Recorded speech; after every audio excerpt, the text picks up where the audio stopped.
Hi, this is Galitta from Happy Goddessa, and I'm talking about the power of the voice to liberate us, to teach us, to connect us. So use your voices program and all of it that include in it. But I want to tell you a story. So it was a very long time ago when I was pregnant with my daughter, and I was forced to have a procedure I didn't want to have. Later, I was wondering which part of myself was the one that agreed for this very not important assistant to force my hand and to make me do something I didn't want to do. I was surprised because usually I'm very knowing where I'm going, and I know what I want, and I really intuitively knew that's not what I wanted, but somehow the situation was what I suddenly fell into a bottomless pit of being powerless. And I was asking, who is it in me that was so powerless? And that was the time when I just started to discover other voices than the physical voice and the mental voices. And it was a way of working and talking to different aspects of myself and shadows. They call it subpersonality in psychology, they call it a different thing in shamanism. It doesn't matter, we are all made of a lot of aspects. And sometimes we want something on our conscious level, but there's something in us that goes against. Like, for example, you want to lose weight, but there's a part of you that eats like a hyena. Or you want to stop smoking, and there's a part of you that cannot do that. And you probably recognize that sometimes we go against ourselves. And I find that one of the best ways to investigate and renegotiate what you want yourself to be doing, or the direction that you want to go, is very important to meet this aspect or this person or this personality or whatever we call it in ourselves that is not letting us do that. So one of my most profound experiences, and that was the beginning when I started to investigate working with shadows and with our inner voices and the guiding voices and the not so nice voices, that I met this, and I want to tell it to you, even though it's a bit personal. Okay, so I was going in meditation, and the question was, who is it in me that felt so powerless that this assistant, was not even a doctor or something, could force me to be in this situation? The procedure happened and went all wrong.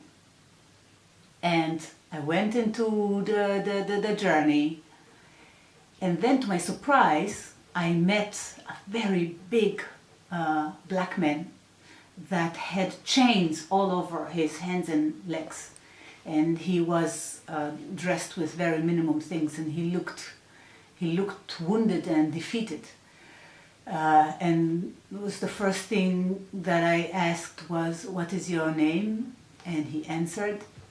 And I asked him, "Who are you and what can I do for you?"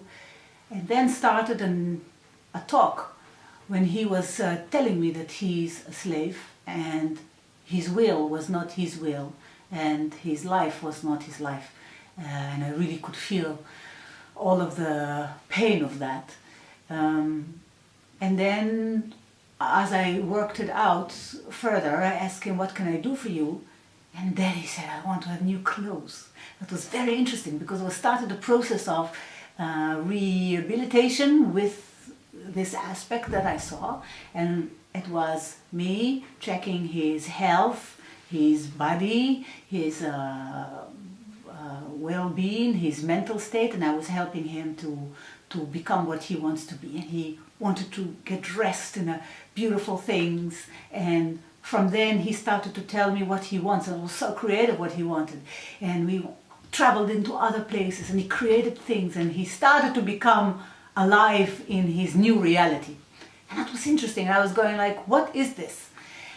And that was the beginning when I started to see that sometimes by reconnecting, acknowledging, and making contact and conversation and negotiation with different aspects of ourselves, we can liberate the aspect in our self that's wounded.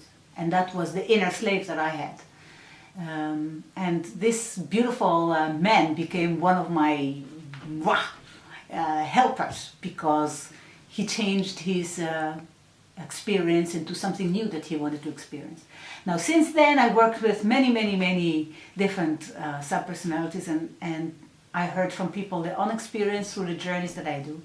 And I find that so important that sometimes you can go, if you sit in the bus and you're going somewhere and you are suddenly getting really afraid to talk in the meeting where you're going, and you learn this technique of checking who's afraid, who's freaking out, and then you find that there is the you that is wise and commanding and a father mother loving kind of energy, and there is the part that freaks out, and you start to talk with it and integrate it, and it can go like this, that it transforms. And some of the most beautiful and the most creative experiences I heard from people in the journeys that we do.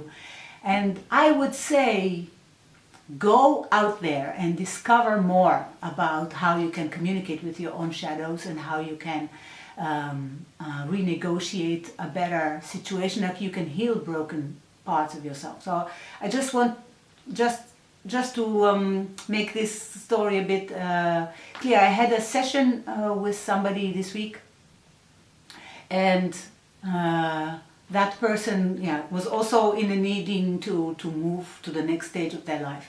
And he come across a cellar when he was going down, and there he could find a really wounded boy, diseased boy that was in the dark and in total nightmare, what we can think about a total nightmare.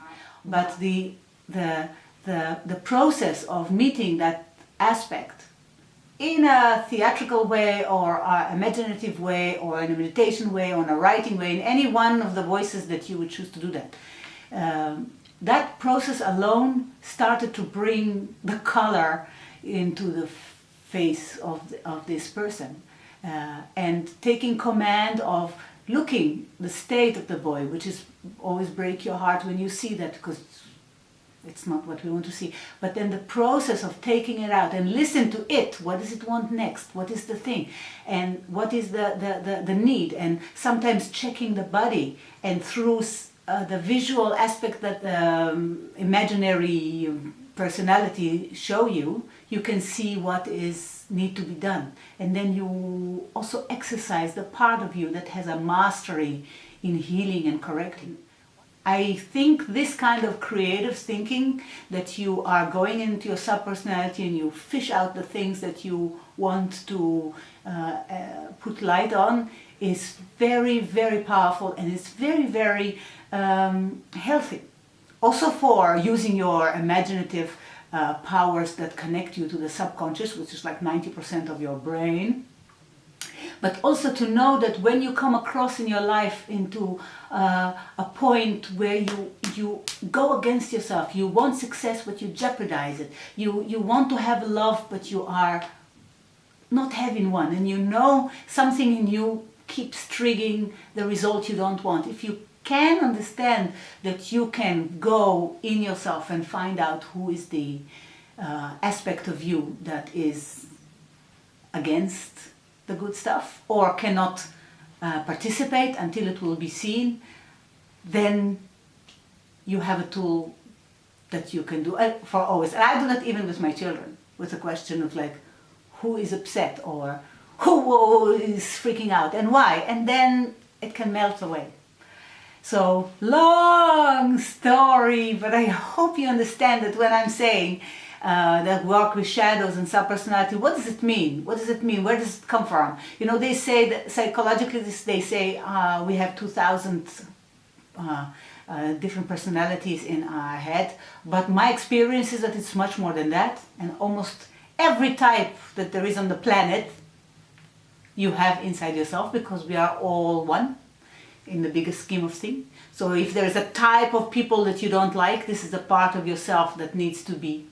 There's so much, and there's such a big ground for you to go into places and enlighten them and bring unity to the direction you want to go. So this is what I have to say about subpersonalities and shadow work, and how powerful it is and how simple it is if you learn the tools. And I hope you are going to try that and expand yourself. Thank you.